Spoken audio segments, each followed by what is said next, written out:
Om Shanti. Good evening. Hearty welcome to all of you to refreshing Sunday evening talk, yet another one. The topic for today is very simple and sweet, which I found it. Learn 5 things to throw away and 5 things to keep. It's very simple, I'll say, but yet very deep. Next, I think 2-3 weeks till we enter 2025. This would be the most important activity for us, right? While we prepare our resolutions or we look back how 2024 was, what do you want to change, what do you want to improvise. So very meaningful topic for today, I'll say. So welcome again. And not delaying further, let's welcome our speaker for tonight. So it's Mr. Brother Jim Ryan, who's come from London to Hyderabad. So let's give a round of applause to welcome Brother Jim Ryan on stage.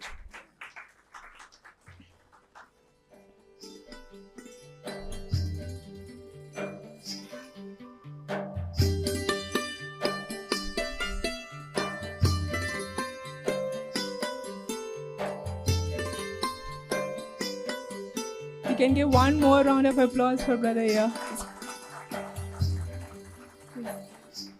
He's come from a far way off, right? London to here.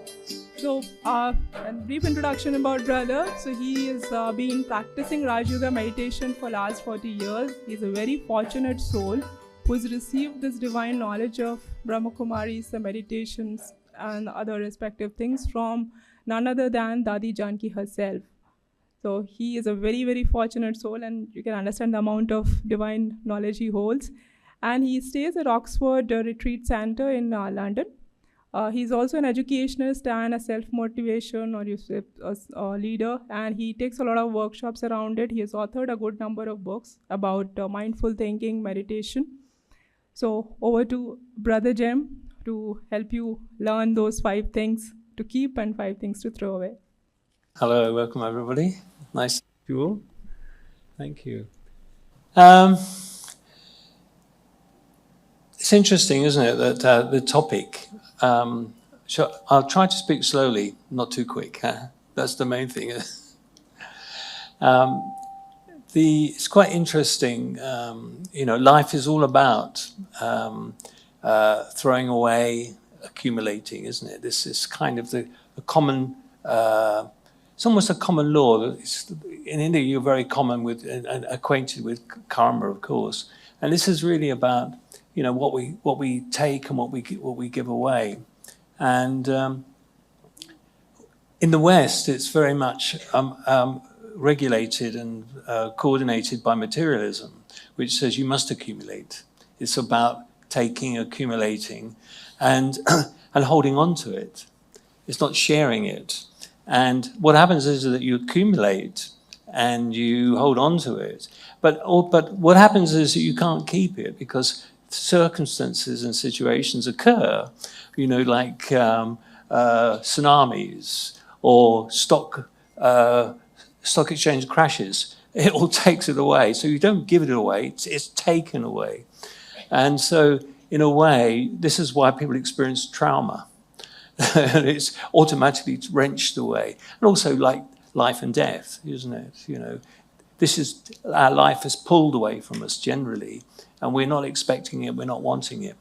But sometimes people are very clever. Sometimes people kind of cheat and deal with things. There was a story I kind of liked, was 3 wise men, and they were going along the road, and they found a lot of money, and they said, but what should we do? We should share this, yes, we should share our money. But we should give some to God. They all agreed. They felt guilty about this. Not very happy about it, but they agreed because they all know about it. So the first wise man drew a circle on the ground. And he said, I'm going to throw my share up in the air. Whatever falls in the circle, I will keep. Whatever goes outside, God can keep. I will give to God. The second holy man drew a circle, and he said, I will do the same. I will throw mine up in the air, but whatever falls in the circle, I'll keep. When it goes outside, I'll give to God. Now the third holy man said, look, I will throw my share in the air. And if God can keep what he wants, whatever drops on the floor, I will keep. It's a very clever way of negotiating what you want to keep for yourself. So,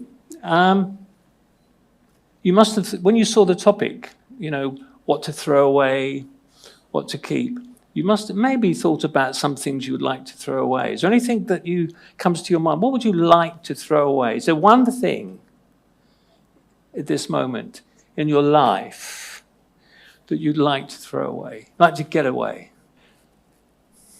Apart from the tax man and other things like that. Ego. Anger. And how will you be when you get rid of your ego? How will you be after that? Yes. What will you feel like? How will you feel when you get rid of your ego? Very light. Oh, light, good. Anger. Anger, when you get rid of your anger. You don't look very angry to me. You look. So when you get rid of your anger, Peace. you're going to be peaceful. And so in a way, it's about really thinking about, these aspects of our consciousness. I was thinking about the components. There's general things that we like. You said, I want to get rid of all the big things. But really, I think the big things are made up of small components of consciousness. These are the kind of the building bricks, the foundation of the larger things in our life in that way. And I was looking at kind of like 5 particular things that we might be helpful. And I was looking at first was laziness. You thought about getting rid of laziness? And it's like, this laziness is about, I'll do it later. I'll finish it another time. I get rid of it in this way. You know what? I need to look after my health. I'm not so well. I'll come back to it later. And what happens is that laziness starts out very sweetly. We give sweet excuses to our lives, doesn't it? And what happens is it infects us, though. It's like an infection. And it infects everything we do. It's very, very subtle laziness. It infects the things, especially we enjoy, which is surprising, isn't it? We infect our, sport. It infects reading, shopping, visiting. Everything that we do. We only reach halfway. We start out halfway, but because of the attitude of laziness, we never finish. We sort of go, oh, well, I'll do this or that. And so we don't involve it. But also it affects, it's a huge topic, but it affects our health. One of the things that I notice, especially when I come to India, is that you love cooking. Food is such a wonderful art. But I met someone the other day who said, it takes too long. I can't be bothered. I can't, And so he said, I only cook half or only do small things. And then he says, I'm being truthful, I go to fast food. It's quicker. So again, you can see how this aspect of laziness is very subtle. It affects you very, very gently because it's it's a psychological, your inner voice is saying, it's okay. You've got to look after yourself. You're a busy person in that particular way. And what happens is, in a way, it kind of affects our whole lifestyle, our whole relationships with others. It not only affects our attitude to things, you get nothing accomplished. Nothing is finished. You wonder why you didn't do anything in that particular way. Because laziness is kind of seeped into other things we do. And we kind of shut down. It's very interesting. It shuts you down. Your kind of attitude, your life, your enthusiasm, everything kind of shuts down. And you can't face it. You can't. And your mantra is, I can't be bothered. It gets like, I can't be bothered. So what? In that way. And maybe, I know we haven't got time to explore it, but maybe it's one of the causes of Alzheimer's or dementia.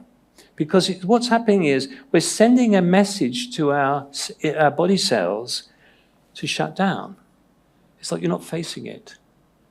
Very, very interesting, that I think all physical ailments start within our consciousness in that way. So it's like it has a big effect, laziness. So should we get rid of laziness? Yes. Should we get rid of it? Let's get it. I should be more dramatic. I should be more dramatic. I should say, right, this is my laziness, isn't it? Should we get rid of it? Throw it away.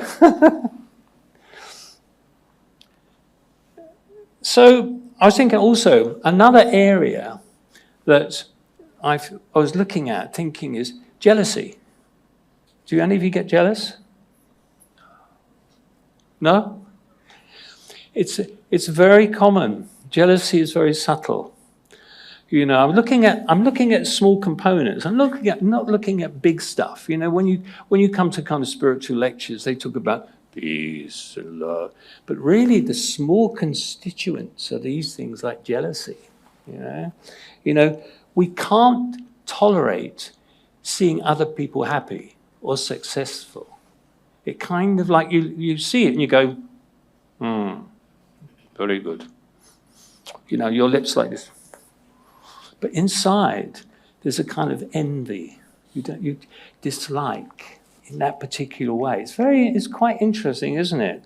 And it's, one of the stories I was reminded of, I was thinking of jealousy. It's in one of your great scriptures, the Ramayana, isn't it? The king is very jealous. He doesn't want the kingdoms to go to one other, but he wants it to go to his son because of jealousy in that particular way. But jealousy is the kind of thing that blinds you. It blinds us in a way that from the things that other people have got. We want to have this. I want to be down. If we cut back, we want to have that situation. We want to have that thing. We want to be like that. We want what they've got. And it's kind of abnegating, it's denying. That person, has probably, through their own efforts, through their own actions, their own karma, has earned that. Yet I want to deny them. I want to stop them having that in a way. I'm kind of angry with it in that particular way. And we want to deny them. This could be people at work. It could be friends. It could be in any particular way. But jealousy is a very subtle flavor that sours us. From being sweet, like me, you become kind of a bit bitter. We mask it by just going, yes, very nice. But you're not. You don't like it. You deny what they're showing in that particular way. And it denies us our own fortune. We forget our own qualities. We forget our own specialities in that particular way. And jealousy blocks you. It traps you, and you becomes upset. Sometimes it becomes very obsessive, down the line. Jealousy is very obsessive, and it becomes kind of dangerous to us in that way. And again, it kind of eats you like a cancer. I always think that one of the causes, one of the part causes of cancer is jealousy. It kind of eats into you, like it eats into your attitude to things in that particular way. And of course, it stops your journey. Your life is going forward. But jealousy is you're wrapped up in this kind of like resentment. You're like this. And out when you go, yes, but look, you're here. And you can't stop thinking about that person or that situation. Or, they have a kind of a role that you want in that particular way. And of course, it's a thing that leads on. Of course, jealousy leads to anger, leads to hatred, it leads to violence. So these are the seeds, I think, of, these other external factors that really we don't like at all in that particular way. So, you happy with that? Get rid of jealousy. Should we get rid of that? Yeah, let's get rid of jealousy in that way. Any? Has it inspired you to think of anything you'd like to get rid of? Anything come to your mind? Do you want to get rid of anything? No? You're all happy with it? Huh? Social media. Social media. Social media. Oh, revolutionary here. Get rid of the social media, yeah. A big topic. Good luck. Another area which is in a way connected to that, I think, is the past. I'm just looking at areas that to get rid of first, like the past is really one of the main areas that causes us difficulties, problems in our life, voices from the past, These are aspects that come from our past, There's a story kind of connected with this, that there was two monks, and they were traveling across the countryside, and they came to this large lake. But there was a lady there, and she couldn't cross because she had a very beautiful sari. Well, she couldn't cross. And the senior monk says, "Would you like me to take you across?" And she goes, "Oh, yeah." So he says, "Jump on my back, I will take you across." So she did. He took her across the lake, and the other monk came, and they crossed the lake. They got to the other side. The lady said, "Thank you." She went on her way, and the two monks carried on. And after a while, the young monk said, "Oh, look, I'm bursting. I must ask you, you have broken our most senior vow. You touched a woman. You touched this woman. How can you do this?" And the senior monk says, "Brother, I left the woman at the lake. Why are you still carrying her?" You get that one? Why are you still carrying her? And so it's like we carry things from our past. And these are the things that really debilitate. They really cause us great difficulties in that particular way. These are past effects that are hidden deeply in the subconscious. And really the whole aspect of spirituality, one of the main aspects, is cleaning the subconscious. The subconscious contains all our suppressions, traumas, all our fears, our anxieties, our sorrows are contained in the subconscious. And we're talking about getting rid of rubbish, but in many of the American studies, they talk about rubbish in, rubbish out. The subconscious just holds all your rubbish. You say you put rubbish in the recycling bin, but we put in our subconscious, and we carry this rubbish around with us, and you're walking around like a rubbish bin, like this, and you wonder why you feel heavy, you wonder why you feel depressed, you wonder why you feel anxious, because occasionally your voices come. They're triggered. Some situations, isn't it? We all know this. We have the same experiences. You hear some music. You see a picture. You hear a noise. It triggers a memory in the subconscious. Now, this memory can be very painful. It could really be related to a death. It could be related to a bad experience. So it could be related to something far back in our deep subconscious experiences. But they're constantly emerging. So these voices come and they kind of destabilize us. They kind of create such a kind of a difficulty. They sabotage. They sabotage, they undermine, they destabilize us. You wonder why occasionally you start to go like this in your life. It's because the subconscious is emerging and causing this kind of inner difficulty, this sabotage. You're feeling happy, but why can't you maintain it? And so it's really about allowing these things, not listening to these voices, and because they create doubts. The past is related to, in a way, general failure, to things that went wrong, generally. Things that caused you anxiety or pain. And so the minute something emerges, what it does, it undermines your present resolve, your focus. You're trying to do something. This could be at work. This could be you're trying to focus on something. But it's like you're pulled back. Someone's saying, hey, and you can't concentrate because the subconscious is talking to you. You're allowing the voice. Rather, it's like you could stop it, just say, no, I'm listening. But you go, what? And then you forget what you're doing in that way. You look down. It sidetracks us. And the reason why, then, the subconscious is constantly emerging. It's sidetracking, destabilizing your life, and causing you unhappiness and bringing doubts in your life. And this is a big topic in a way. It could cause the reason maybe your family life, your marriage life, your work life is maybe not so constant and stable is because old thinking and old patterns are coming from the past. We're not related to now. They're not related to now. They're gone. But they come as a mixture and they cause you problems. And you can't make sense of it. You can't work it out. The intellect is too confused. So you can't make sense of it. You go, well, I don't understand what's going on.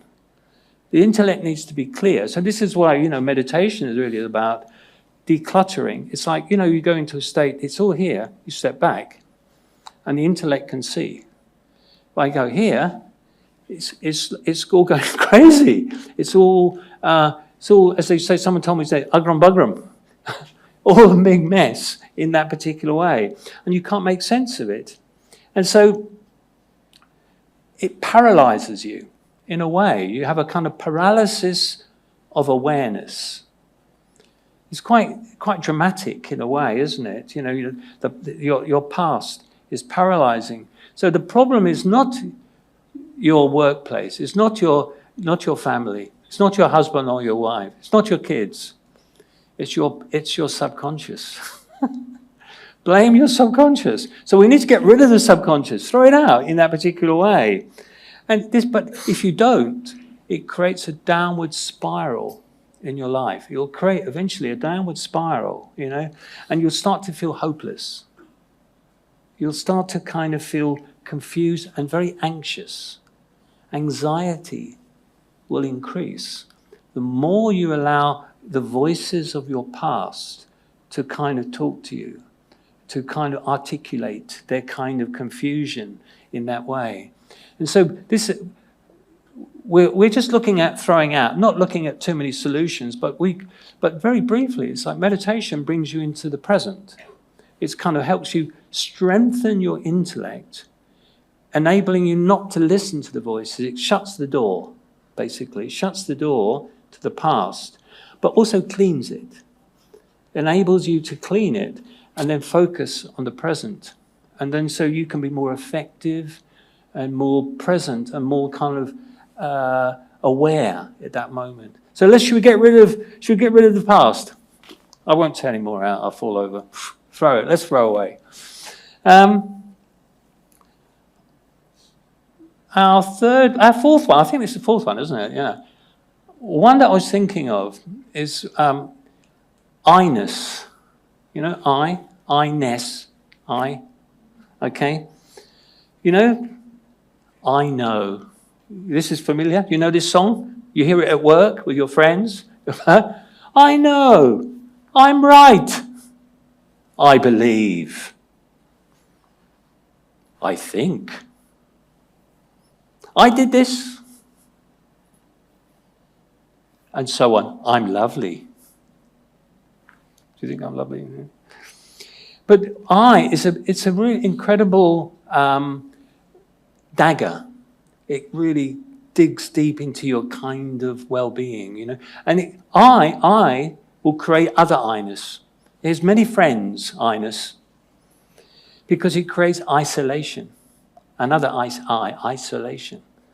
People go, oh, move away from you. They move away from you. Huh? People will ignore you. After a while, you may work with people like this. Yes, and you go, oh, yeah, you ignore them, don't listen. It creates another I, so you ignore it in that particular way. And so another one, it says, it does not include you. They won't include you. Another I won't include you. So you can, and it creates maybe another one, I'll just thought of another one, irritation. People get irritated with you. They go, oh, he's at it, she's at it again. He's at, again, it creates a very bad interactional relationship that you have, the I, ego, arrogance. You lose cooperation from your friends, your family, your workmates, it's you know it, but it's becoming aware of it, isn't it, in that way? You don't get, people are not empathic. There is no empathy for you because you're too much of me, I. They don't last long, do they? It's just like the dictator. Yes.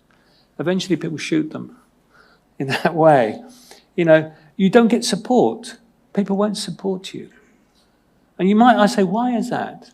Sometimes it's good to question, why things are not working in your life in that particular way.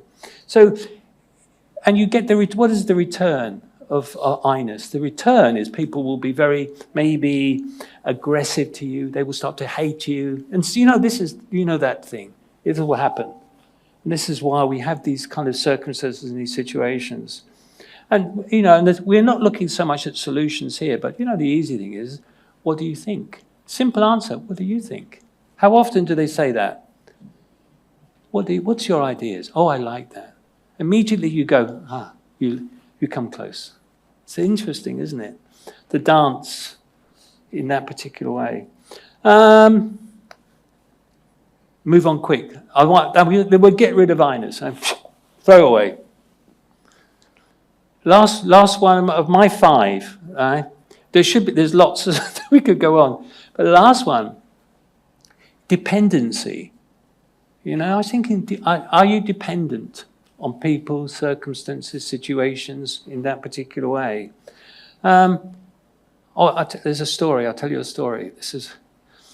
Stories are better than talks. There was a flood. In my country, there's lots of floods now. Lots of floods. And the rain was coming. And the water was rising. Right? And this guy was in his house. And he goes to the next floor.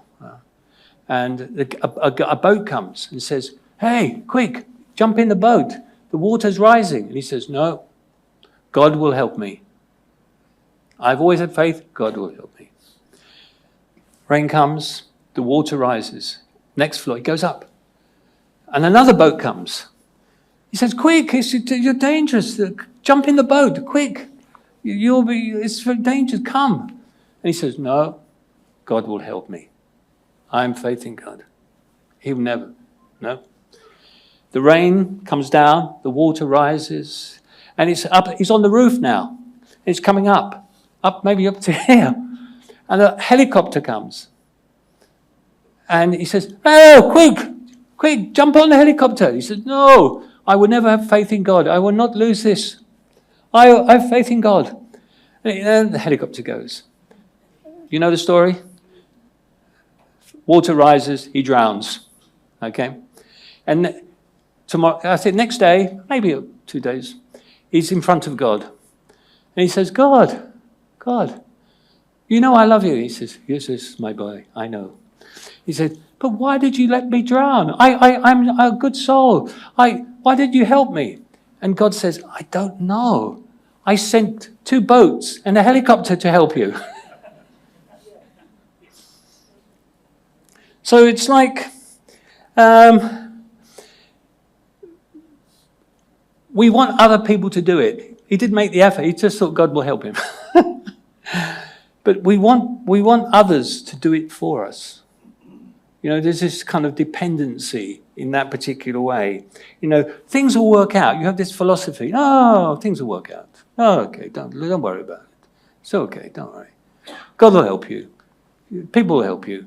And you don't do anything. You become dependent on others. It's subtle. You hear this a lot, don't you? Don't worry about it. But really, they're not doing anything because they believe others will do it, or they want others to do it. And they look around and they go, it's like my friend doesn't understand anything about laptops or anything. And he just goes to people there and he says, I wonder how this works, knowing other people go, I'll help you. So he doesn't bother to learn, but he just goes, and it becomes a kind of dependency on people doing things for you, rather than you deciding that you must do it, that you have the capacity. I believe that whatever comes in our life, whatever circumstances we have to face, you have the capacity, it's in your role to deal with it. But because of maybe programming, maybe because of parents saying you're not good enough, maybe because the school says, oh, clever, no, he's better, you're not. And your self-esteem lowers. But really, I believe that everyone has the capacity to face their role, their life, in that way. And so what happens is we have low self-esteem, and so we don't do it. We don't do it, and we rely on other people to do it. And we just, I can't. And we fail to appreciate our own fortune. We fail to appreciate our own capacity, our own abilities. We have so much abilities. You hear this. You have a tremendous amount of ability. But society, I blame society. I agree with you. Social media. Social media is a big enemy because it says you're not good enough. But if you buy this, or if you buy this, or you look like this, then you will be clever. And of course, it's an illusion. And also your parents say, oh, you're not as good as your brother. Oh, you're not as good as your sister. She is lovelier. And you don't feel good. Everyone is saying, undermining your well-being, your attitude to life.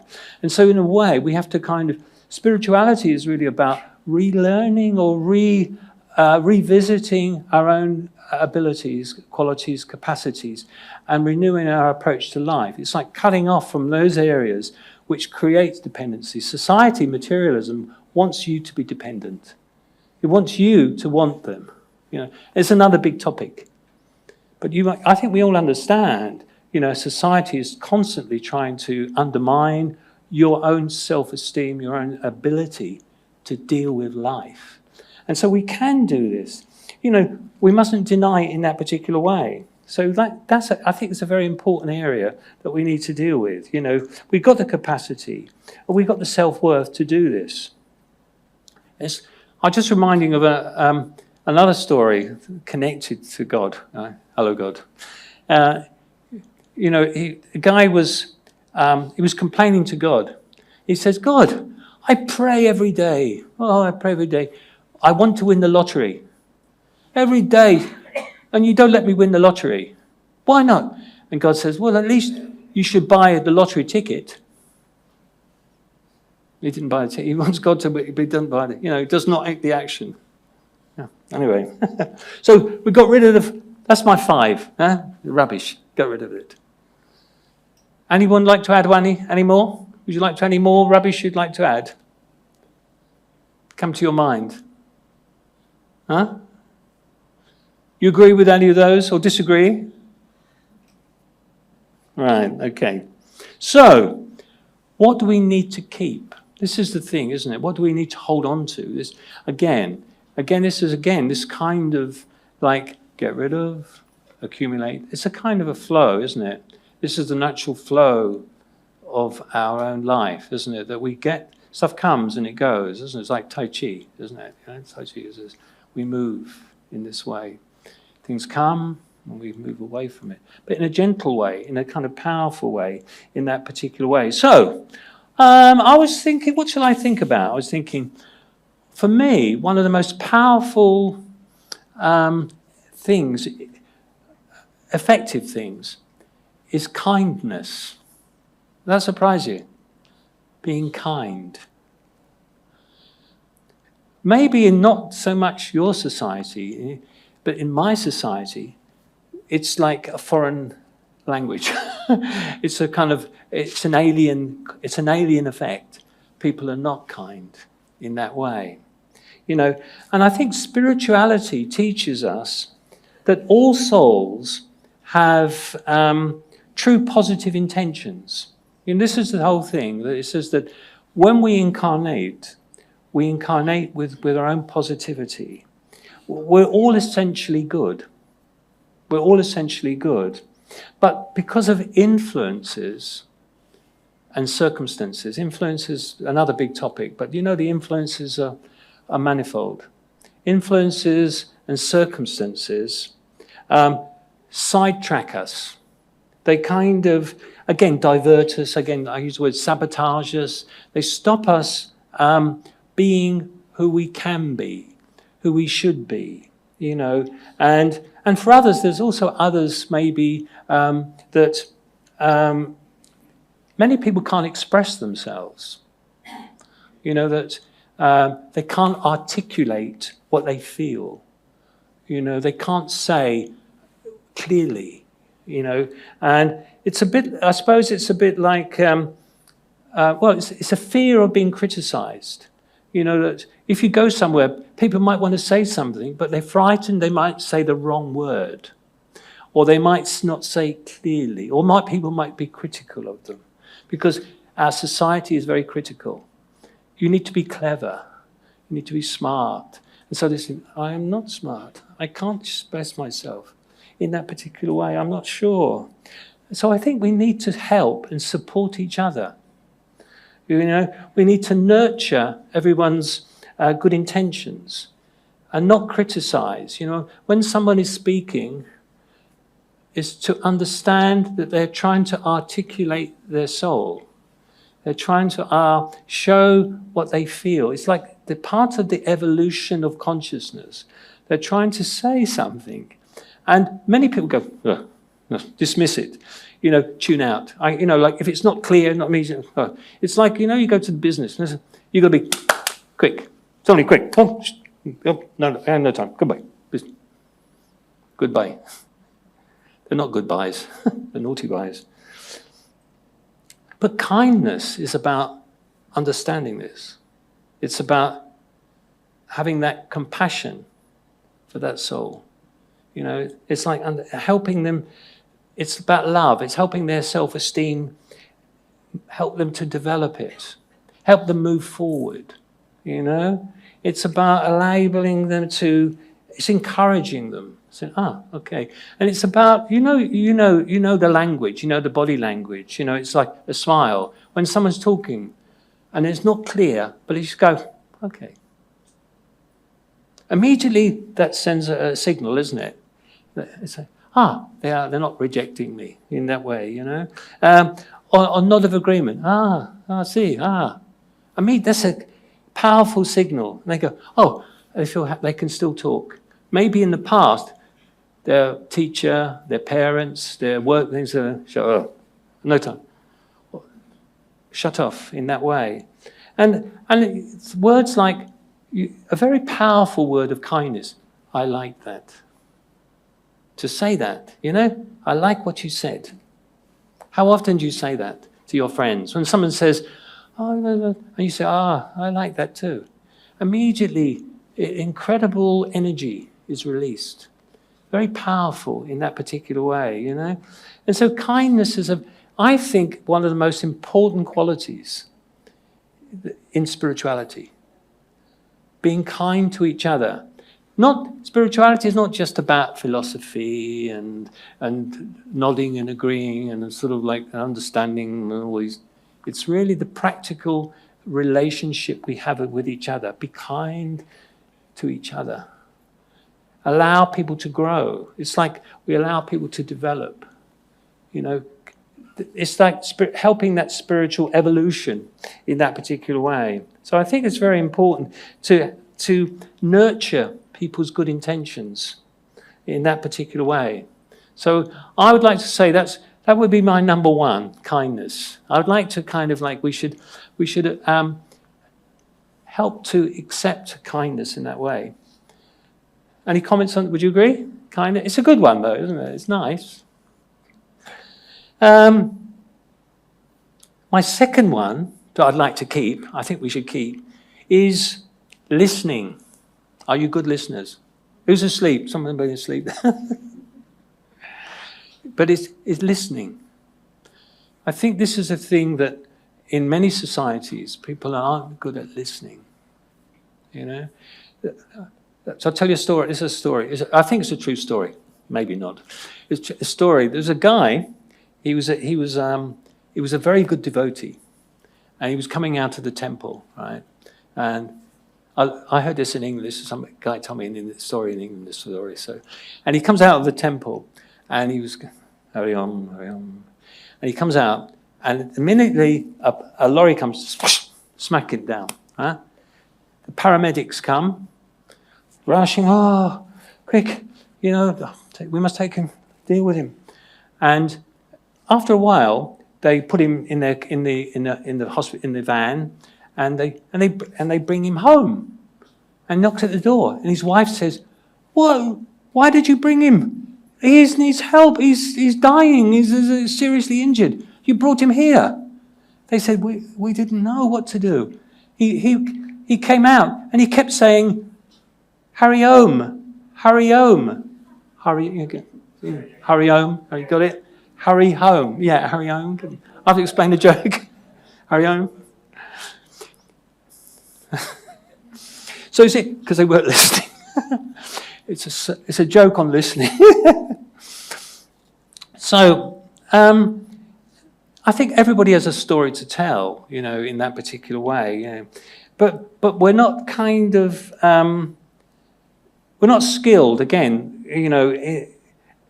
Enough to kind of to understand it, to articulate it, you know, to get our point out. We have to listen. We have to kind of listen, and we have to deal with what they're saying in that particular way. You know, that it's a bit like children.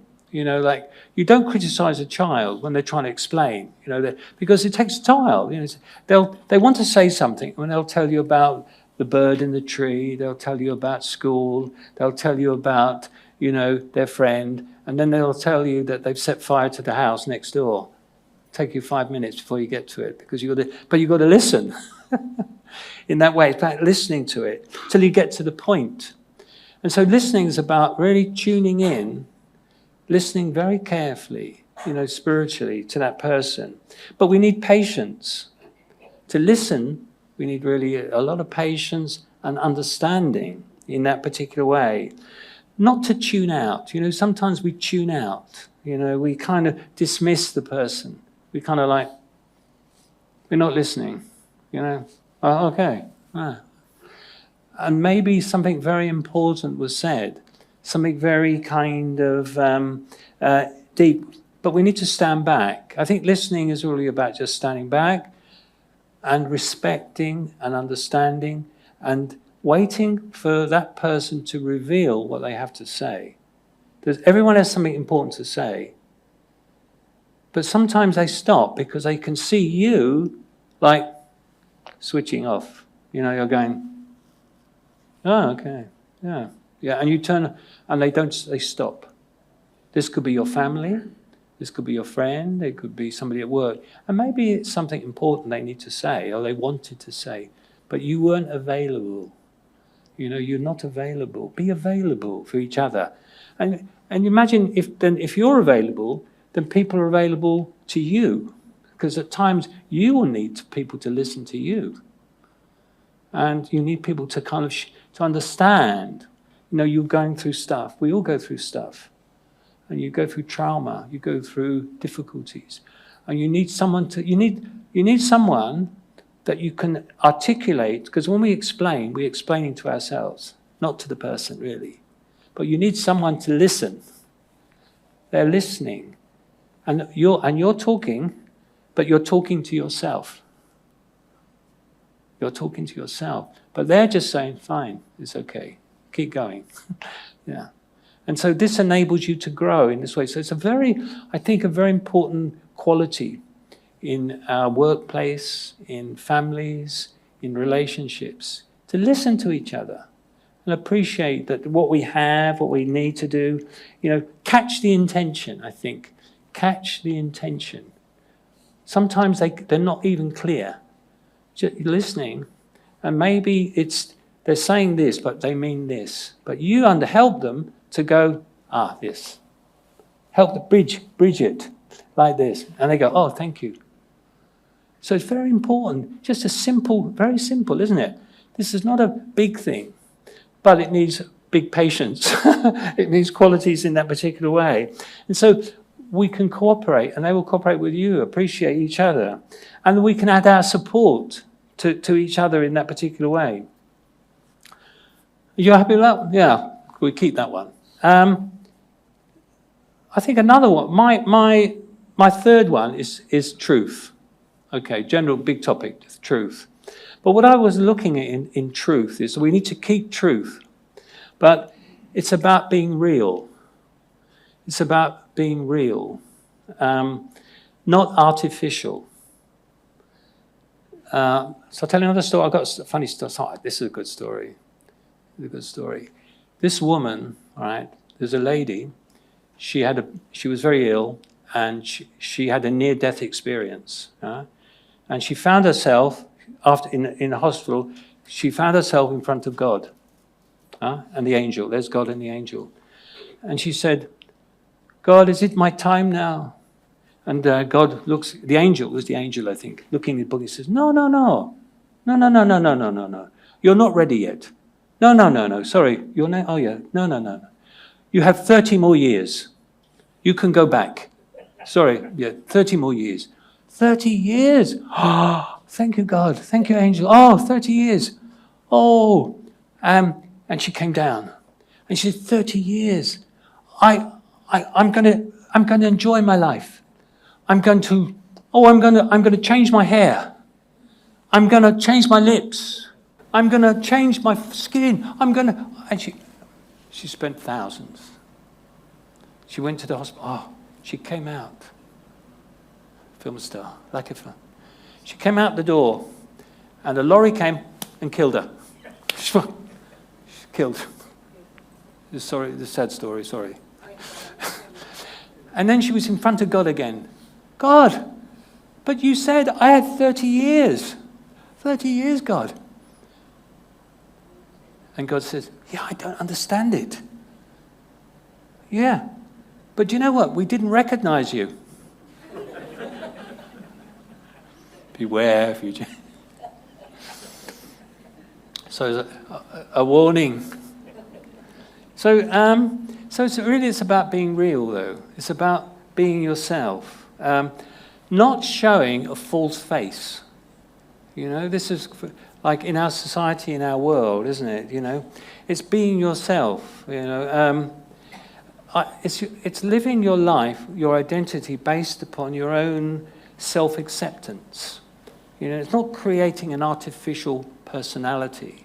Many people have artificial selves, artificial personalities, personas and stuff like this, you know. But it's really about being natural. To be natural, it's not wanting to be someone else, you know, like she was like the story. She wanted to be like a film star model and so on like this. Again, probably I agree with you, social media causes that story, isn't it, in that particular way.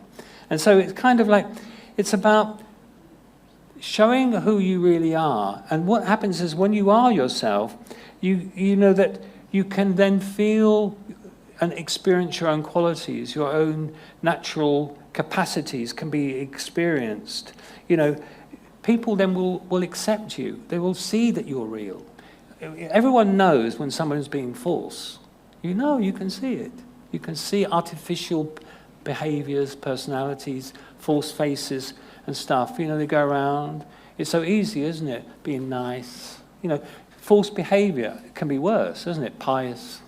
And underneath it, they're the opposite. You know, saying nice, yes, lovely, but it's not.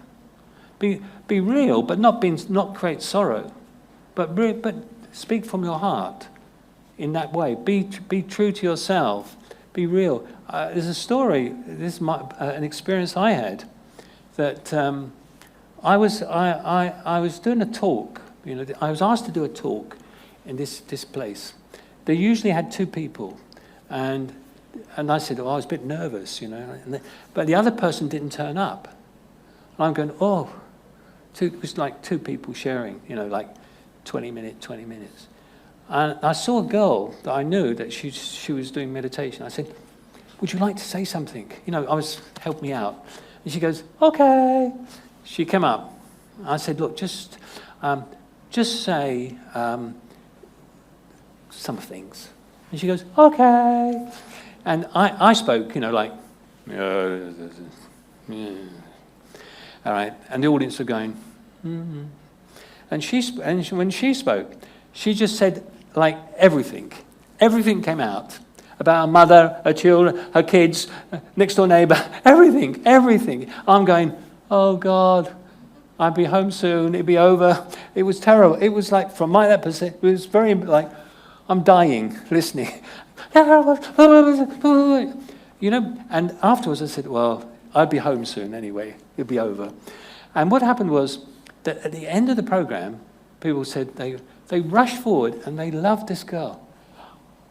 They said, wow, wonderful. This was so, what she said. They didn't understand what she said, but her truthfulness touched their heart. And they just said, oh, and I was shocked. It was a big learning experience for me. And I'm going, and they were all going, wonderful. Oh, no. And they said to me, oh, good, very good. Ignored me.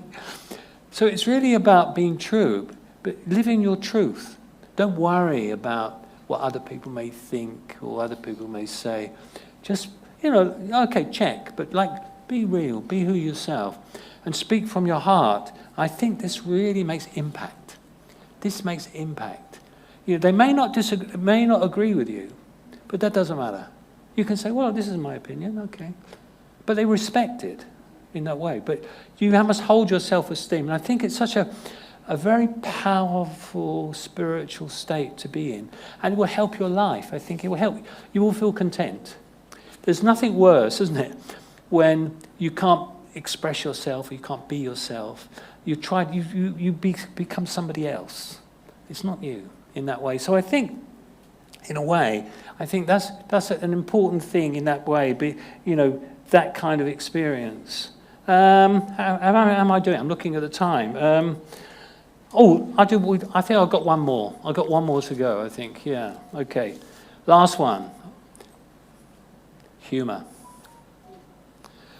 I think we must hold on to being humorous. Huh? Keep being humorous. Keep seeing the funny side of things. Keep seeing the funny side, humorous. I'll tell you a story, another story. This is a funny story, okay. I like stories. When I was, I used to be a teacher in a school, and my main book, was a joke book. I used to research more jokes than anybody. I would go to bookshops looking, not for educational books, I'd be looking for joke books, funny story books. And I would tell the story. Immediately the children would love it. They'd be sitting there, maths, I tell a story, happiness. We are one together. So but this is a funny story. A teacher was in the school, and he said to the children, these were like this big, yeah. And he said, where does God live? And all the children going, oh.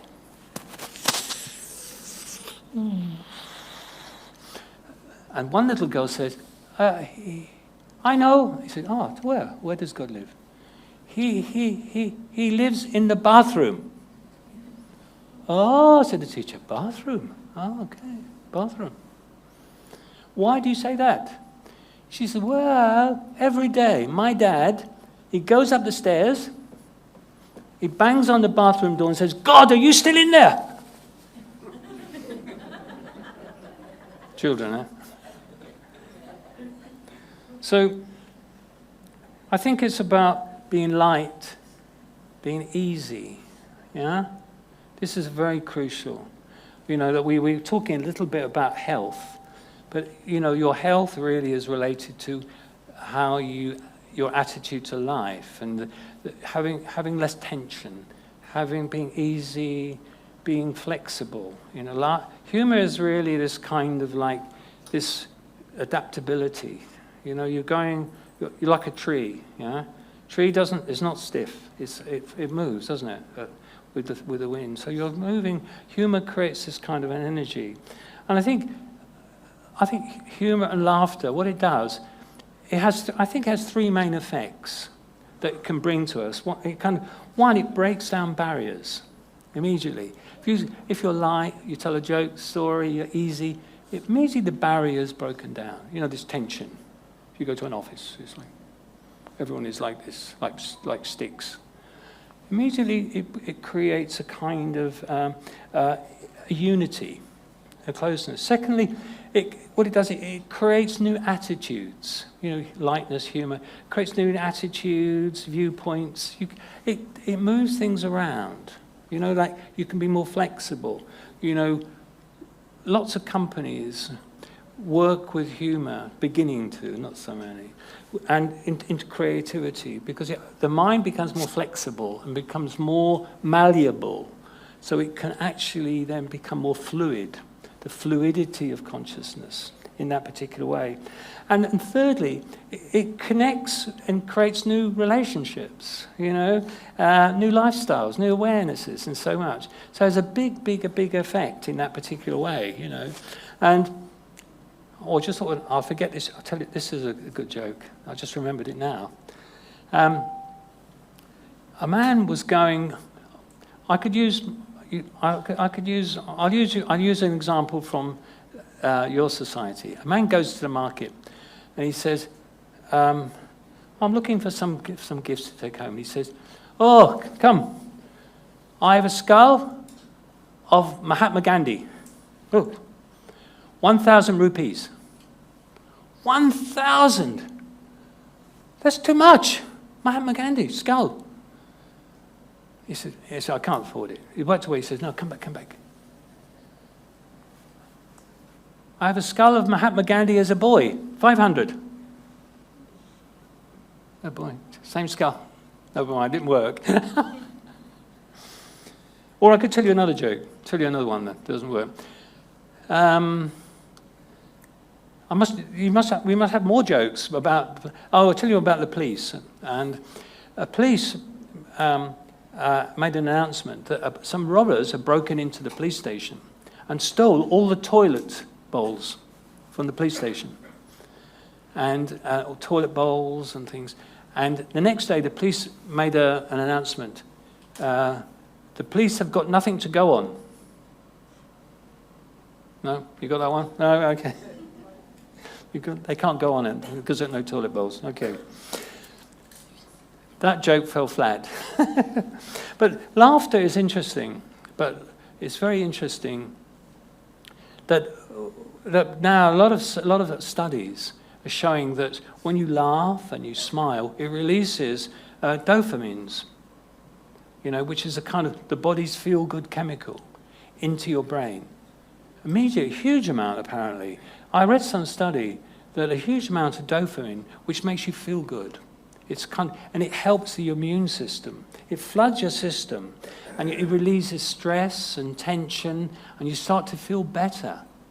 You know, you start to feel better.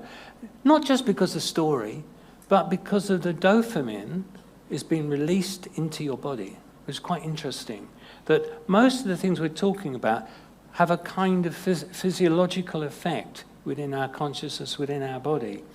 And of course, humor is very contagious. It's the most contagious, not COVID, humor is contagious. That's a joke as well, but I missed that one. Okay. So, I'm looking at the time now. So I think that was my 5. That was my 5. Any would like to share any of what in your mind that's come up that you think is important?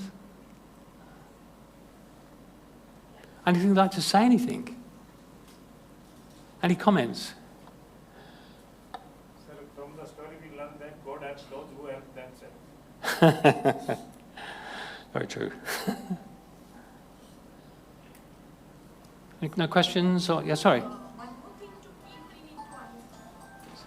We had kindness, listening, truth, and humor. Yeah. But the things to keep. I was saying kindness, kindness, okay.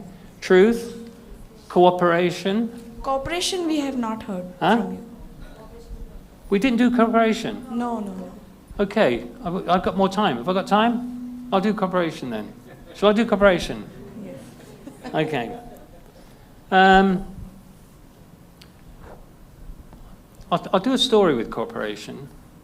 That there was two angels, and they were travelling across the countryside, and it was getting late, and angels have to be in bed by what time?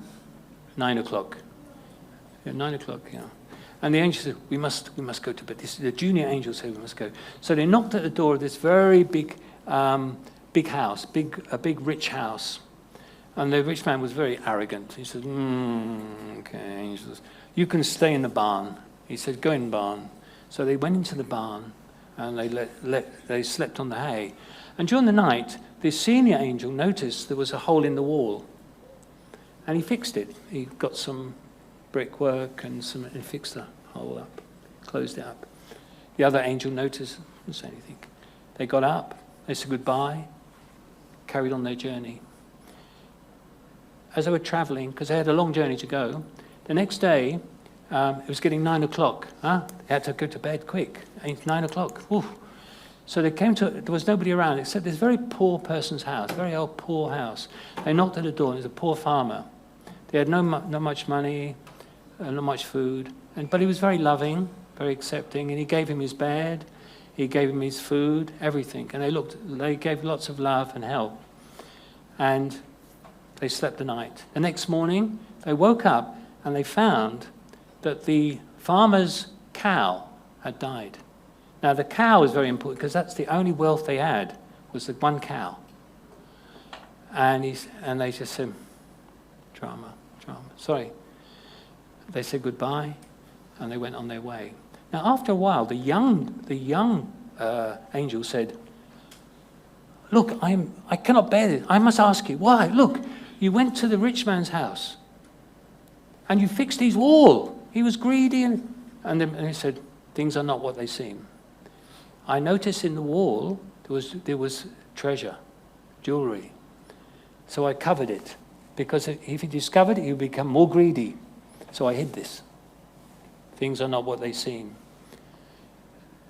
In the poor man's house, during the night, the angel of death came. The angel of death came for the wife. But I bargained with him, and I gave him the cow instead. So he took the cow, and the wife survived.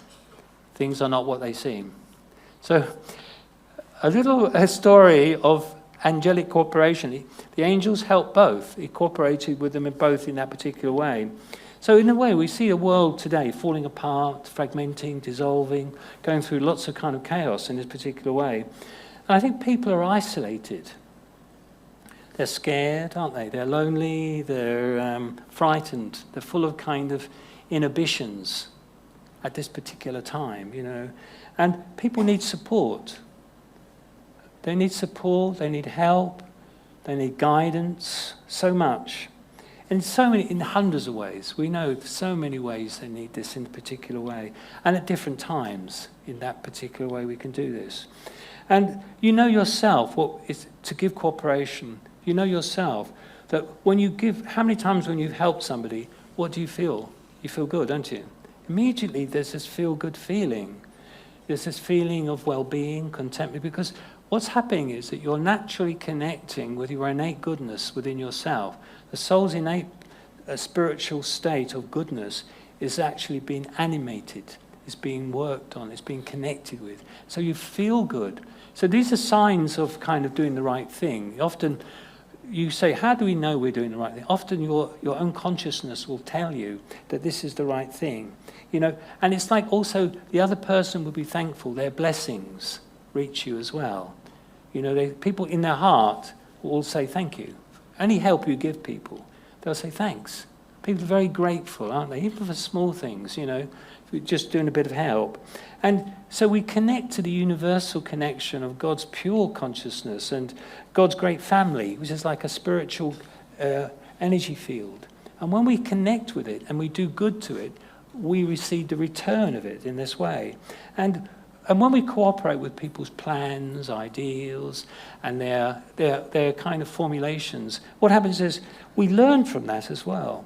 When we cooperate, we're also learning. Very subtly, we think we're just helping them. But actually, we are learning also. It's kind of a learning for us in that particular way.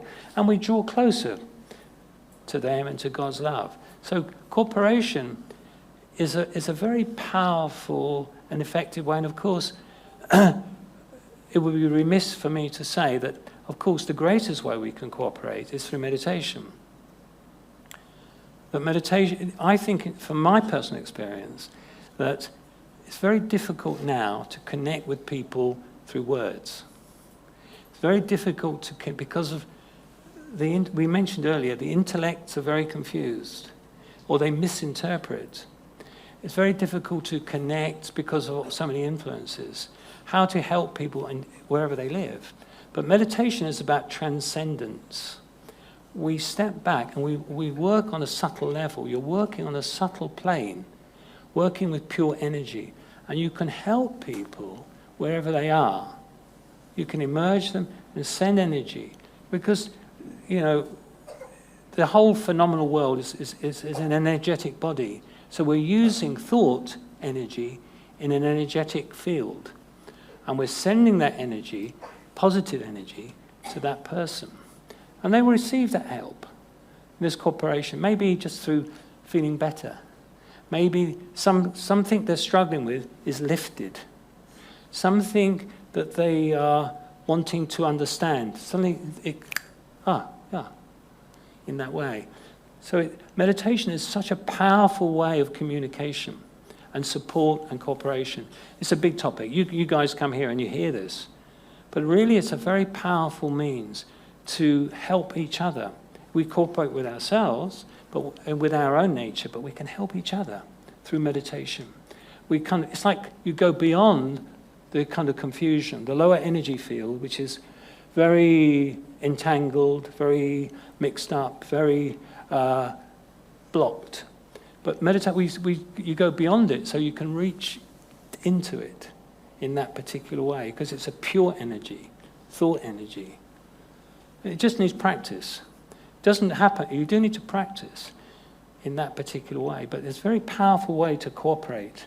Experiment with it. That's why I would say, don't accept what people say. Don't accept what I'm saying. Say, be skeptical, but practice. Try it. Say you work with a boss who's very tough, or your granny is like very angry. Send thoughts, send love, try and see it work. Experiment. Be spiritual scientists. Be spiritual scientists. Meditation is a scientific, it's a very practical process. Practice, see it working, and then it will happen in that way. So I've got my 4. There's my 5. So should we, I think we're looking at time. Should we finish now, brothers? Should we? Okay. So should we finish with a short reflection? Yes. Short meditation, okay. I was going to use, this is a meditation, I was going to use it because it's easy for me to use without using too many jargonistic words that you may not understand. This is from my little book on meditation, and it's very simple form of affirmations. I think meditation should be very simple. The mind that can process, it's just simple, just like I am a soul, is very powerful. You don't need to do too much. I think meditation is really like this.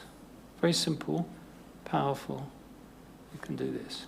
It's very simple, but very powerful. So this is a little process, okay? And I'll use this. Okay, so just relax, fall asleep. And just focus first bring your attention back to the center of your forehead. Just bring this present moment at this time here. And these are kind of affirmations. Meditation is about talking to yourself. I'm talking to myself. I'm reprogramming, reorientating my awareness. Okay. So, I like myself best when I'm honest and I'm true to my own feelings. When I stand up and say with love what I think.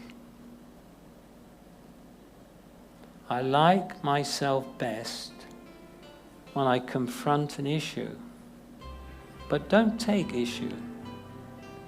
When I support others who have stood their ground and share their thoughts. I like myself best when I appreciate another's point of view, even though we may disagree. I like myself best when I let go of all my show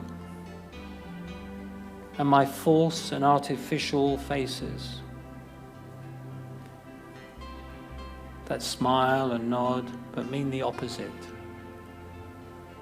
I like myself best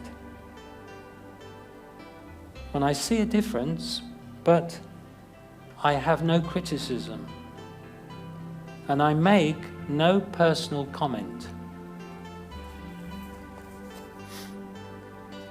I like myself best when I see others' qualities, when I see their virtue. I like myself best when I don't interfere with another's role. And when I see and understand and realize they, like me, need space, need room to grow. They need others to appreciate their effort. I like myself best when I think on what's true and real, and I hold that close to my heart and use it in my life. I like myself best when I remember God and I take His power and His support to help my life, my family, and my friends. Om Shanti. Thank you.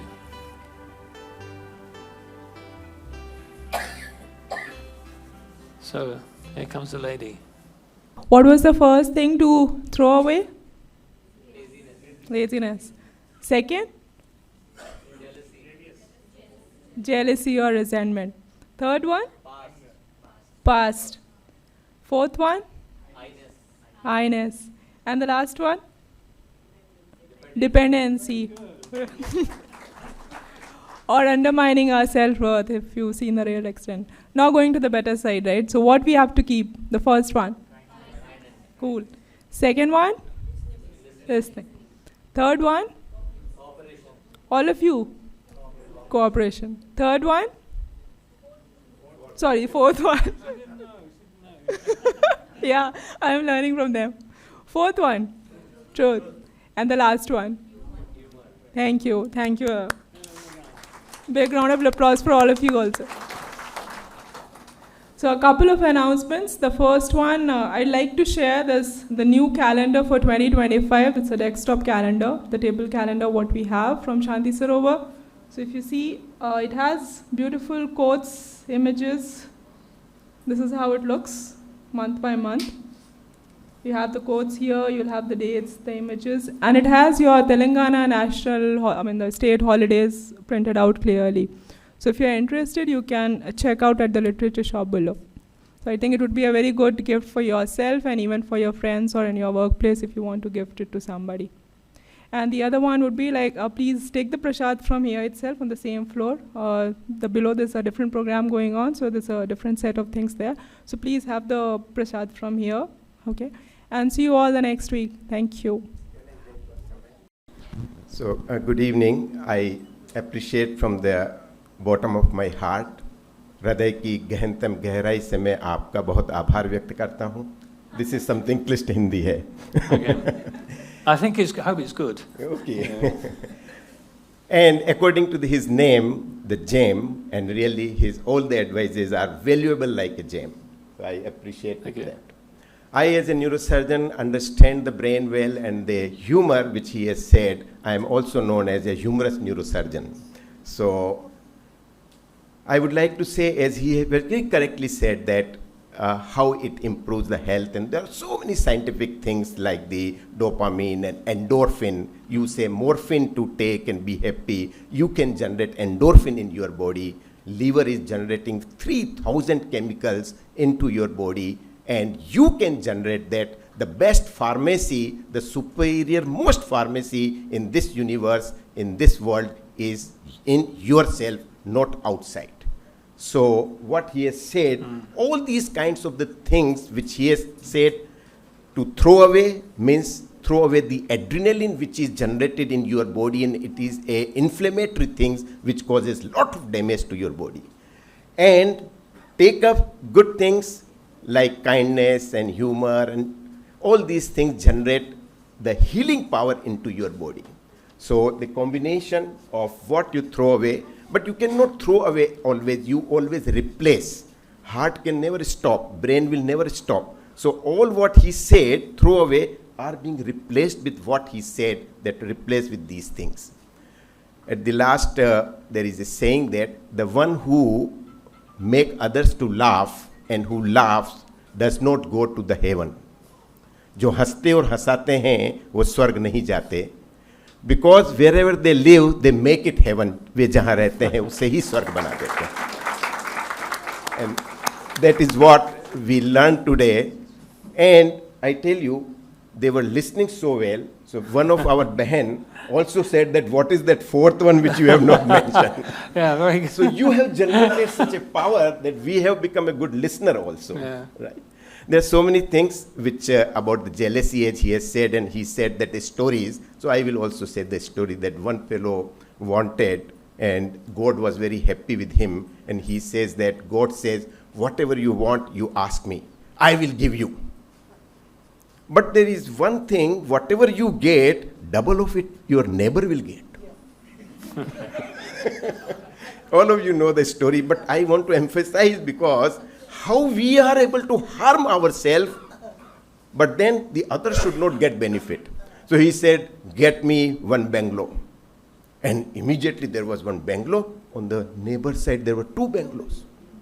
He said, give me a gold-filled car.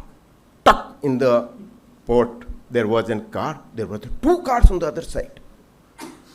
Then he said, this is too much. Then he said, just make me blind from one eye so that my neighbor becomes blind. This is what a nature of the human beings have become.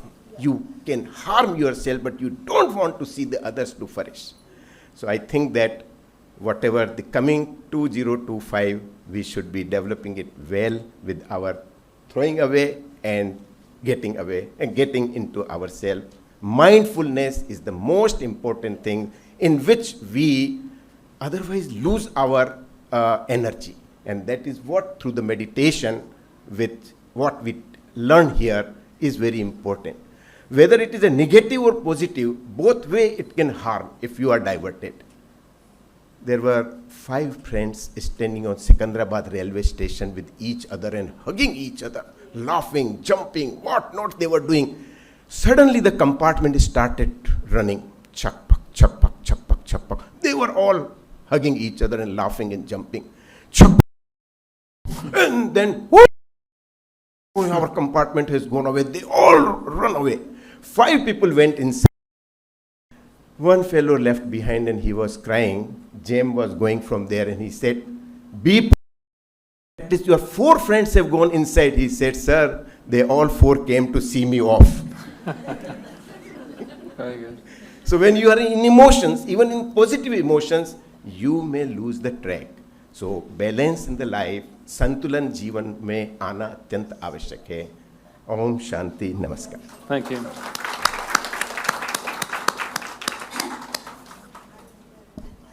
Thank you, sir. Very kind words. And again, one more round of applause. He's Dr. Purohit, a neurosurgeon. And very rightly said. I think this modern era, we all need some scientific justifications. And today it was an opportunity. We got it right away from the doctor himself, right? So nothing more to be justified. So thank you again. And we'll all see you next week. Have a good evening and rest of the week.